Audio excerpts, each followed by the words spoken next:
Salut, salut les amis. Aujourd'hui je vous lis un extrait du livre de Jacques Attali, Perspectives au pluriel, l'intégrale des chroniques, volume 1.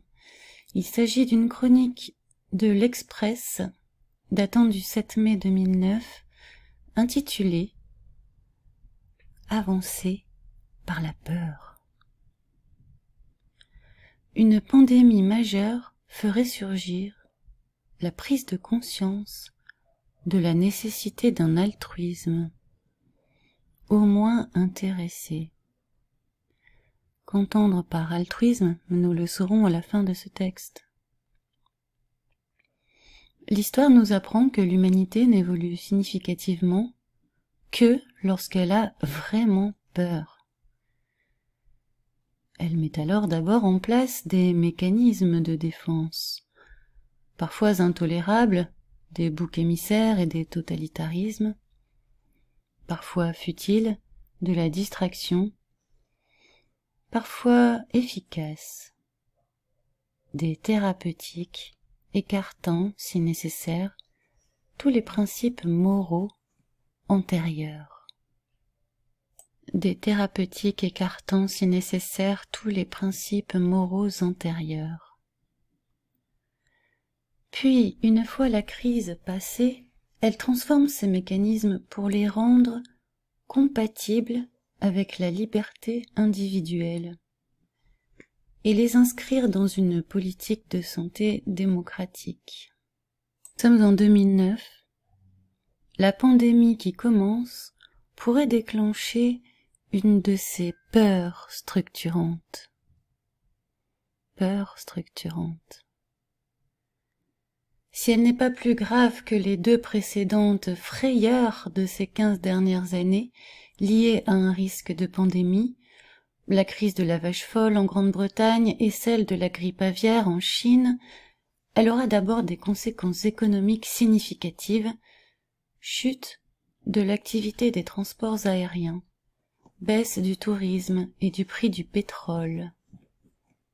Elle coûtera environ 2 millions de dollars par personne contaminée. 2 millions de dollars par personne contaminée et fera baisser les marchés boursiers d'environ 15%. Son impact sera très bref. Lors de l'épisode de la grippe aviaire, le taux de croissance chinois n'a baissé que pendant le deuxième trimestre de 2003 pour exploser à la hausse au troisième.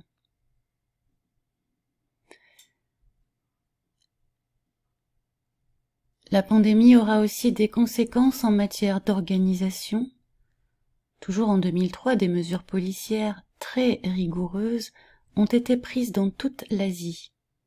L'Organisation mondiale de la santé a mis en place des procédures d'alerte à l'échelle planétaire, et certains pays, en particulier la France et le Japon, ont constitué des réserves considérables de médicaments et de masques.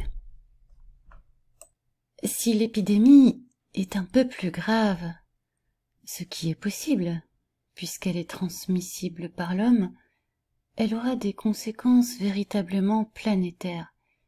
Économiques, les modèles laissent à penser que cela pourrait entraîner une perte de 3 trillions de dollars, soit une baisse de 5% du PIB mondial. Et politique. En raison des risques de contagion, les pays du Nord auront intérêt à ce que ceux du Sud ne soient pas malades, et ils devront faire en sorte que les plus pauvres aient accès aux médicaments aujourd'hui stockés pour les seuls plus riches. Une pandémie majeure fera alors surgir, mieux qu'aucun discours humanitaire ou écologique, la prise de conscience de la nécessité d'un altruisme au moins intéressé. Et même si, comme il faut évidemment l'espérer, même si cette crise n'est pas très grave, il ne faudra pas oublier, comme pour la crise économique, d'en tirer les leçons, afin qu'avant la prochaine, inévitable, on mette en place des mécanismes de prévention et de contrôle ainsi que des processus logistiques de distribution équitable des médicaments et des vaccins. On devra pour cela mettre en place une police mondiale, un stockage mondial, et donc une fiscalité mondiale. On en viendra alors beaucoup plus vite que ne l'aurait permis la seule raison économique à mettre en place les bases d'un véritable gouvernement mondial. C'est d'ailleurs par l'hôpital qu'a commencé en France au XVIIe siècle la mise en place d'un véritable État.